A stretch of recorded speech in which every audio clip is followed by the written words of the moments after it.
Alright, before we get into anything, I'm starting something new here on Honey Guys. Every video from now kicks off with a verse of the day. Our verse of the day is from Proverbs chapter 25, verse 17. Because today we are talking about Zendaya fatigue, this idea that's been spreading online that one of Hollywood's biggest stars might actually be too present, too everywhere, too much. And the verse we just read basically explains the whole video in one sentence. So let's get into it. I'm Hennessy, and this is Henny and Nice, and here's what's really going on.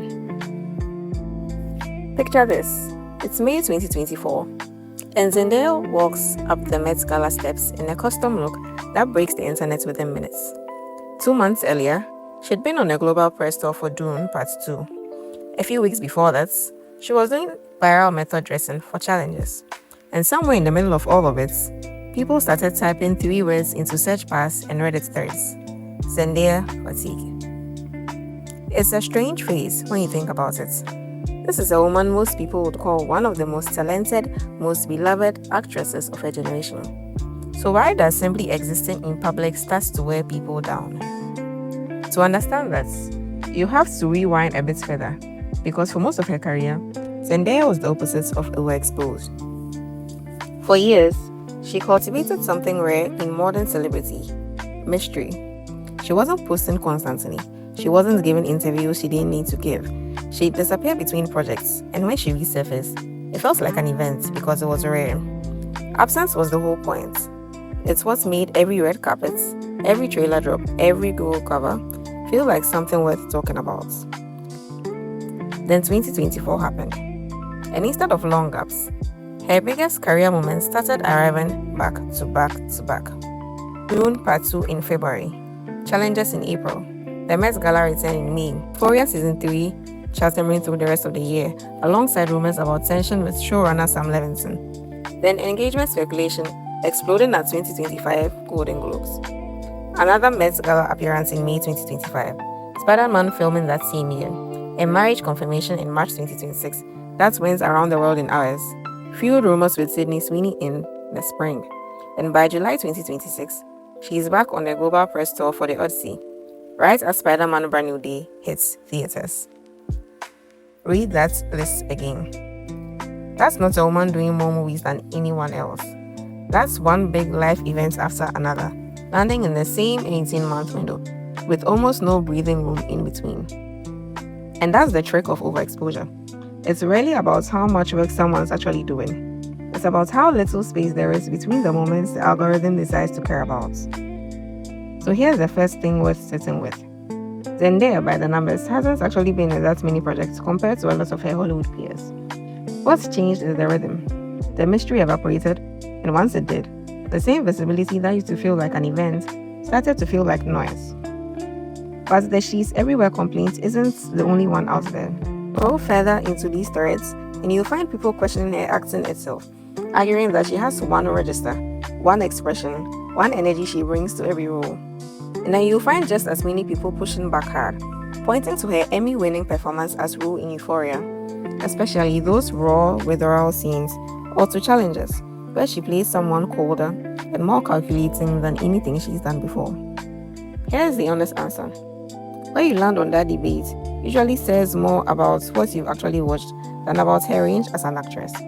If your whole picture of Zendaya is trailers and premieres, you're going to see a very different person than if you sat through Euphoria's hardest episodes. Here's where it gets more interesting, because I don't think this is really a story about one actress at all. I think it's a story about how Hollywood and we actually work. Starts with Hollywood. Studios are very risk-averse by nature. Once someone proves they can open a movie, anchor a franchise, sell a magazine cover, they become the safe bets. And the safe bets get cast again and again and again and again. That's not a Zendaya problem. That's the system. The same handful of proven names gets funneled into the biggest projects, because betting on someone new is a bigger risk than betting on someone who's already worked. So when it feels like we are seeing the same 3 or 4 faces over and over again, it's not an accident. This is the industry playing it safe. And then there's us. Because here's the uncomfortable part. We do this to ourselves. We spend years rooting for an actor to break through. We want them to get the big franchise, the awards buzz, the magazine covers. We build them up on purpose. And then, the moment they actually get there, we flip the script and start complaining that they are everywhere. The success we cheered for becomes the exact thing we resent. That's not unique to Zendaya either. It happens to almost everyone who breaks through this big. We create the overexposure, and then we get tired of what we created. Meanwhile, through all of it, the fans haven't gone anywhere. They point to how she carries her fame, rarely caught in drama, keeping interviews light, staying mostly off social media, being, by most accounts, genuinely funny and easy to like. And then there's the fashion. Her run with stylist Laura Roach turned red carpet into her own kind of cultural event, to the point where people weren't just watching the movie promo, they were watching the outfits. But that's exactly where the trap poses, because once she started delivering iconic look after iconic look, the bar didn't stay where it was, it kept climbing. Every appearance became a referendum on the last one. Did she look good quietly turned into, did she top herself again? And that's an impossible standard for anyone to hold forever. Sometimes what looks like fatigue isn't about someone getting worse.